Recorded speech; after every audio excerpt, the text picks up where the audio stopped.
देहरादून से बड़ी खबर है, आफत की बारिश पर सियासत जारी है। कांग्रेस ने प्रदेश सरकार पर निशाना साधा है और कांग्रेस का कहना है कि हालातों में सरकार फेल हो गई है, प्रदेश सरकार का आपदा तंत्र फेल हो गया है। ये आरोप लगाया है महामंत्री संगठन कांग्रेस मथुरा दत्त जोशी ने।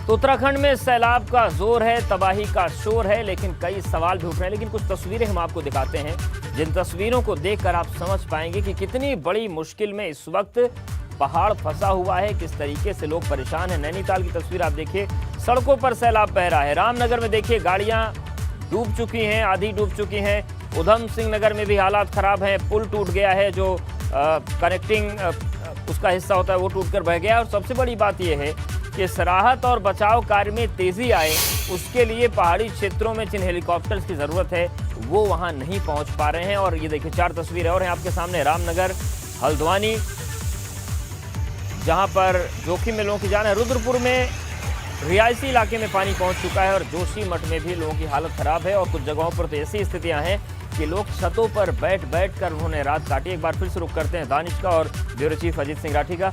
अजीत जी, सवाल यही है कि जो हालात इस वक्त बने हैं उस हालात में बहुत ज़रूरी है कि सेना का सहयोग लिया जाए। एक तरफ केरल है, वहाँ भी उत्तराखंड जैसी स्थिति है, तीनों सेनाएं जूझ रही हैं।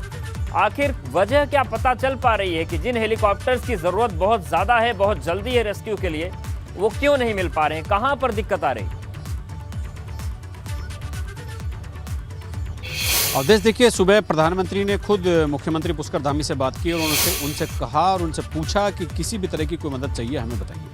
उसके बाद मुख्य सचिव, कैबिनेट सेक्रेटरी, केंद्रीय गृह सचिव, केंद्रीय रक्षा सचिव सबसे बात करते हैं। फिर ये बात हो जाती है कि वायुसेना के हेलीकॉप्टर, क्योंकि वो बहुत ही अत्याधुनिक। अभी यात्रा न करें, किसानों का भी बहुत नुकसान हुआ है, उसके अभी हम आकलन कर रहे हैं। हमारी कोशिश है इस आपदा की घड़ी में सभी लोग थोड़ा संयम बरतेंगे तो निश्चित रूप से मौसम विभाग ने कहा है कि आज देर रात्रि तक मौसम ठीक हो जाएगा, तो स्थिति हमारी सब सामान्य हो जाएगी।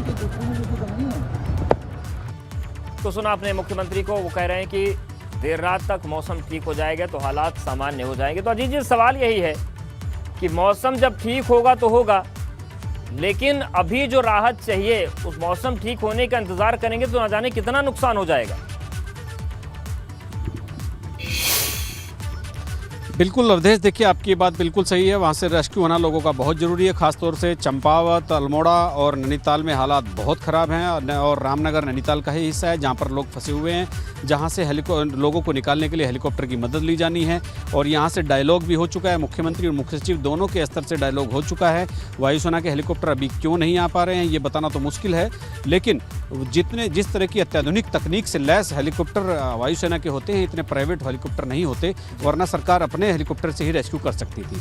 क्योंकि वहाँ बहुत घना जंगल हैं, नदियाँ हैं, मौसम भी ख़राब है, तो तमाम ऐसी दुविधाएं हैं जो वहाँ पर जो रेस्क्यू करने से लोगों को रोक रही है। और खाले पार करके, नदियाँ पार करके उन गाँवों में एसडीआरएफ और एनडीआरएफ चूँकि आ चुकी है, नेशनल डिजास्टर रिस्पांस फोर्स आ चुकी है, वो अपना काम कर रही है, वो वहाँ पर पहुँच गई है और पहुँचने के बाद वो रेस्क्यू का काम कर रहे हैं। लेकिन राफ्टिंग से लोगों को निकाल रहे हैं, रस्से बांध कर निकाल रहे हैं। तो एनडीआरएफ इस मामले में तो प्रशिक्षित है, लेकिन हेलीकॉप्टर अपना काम करता है, वो लोगों को वहाँ से इवैक्यूएट करना है, मिलेगा तो दूसरे और तेजी से हो पाएंगे। शुक्रिया आपका हमारे साथ जुड़ने के लिए, जानकारी अपडेट्स को देने के लिए। और इस बीच सियासत भी शुरू हो गई है।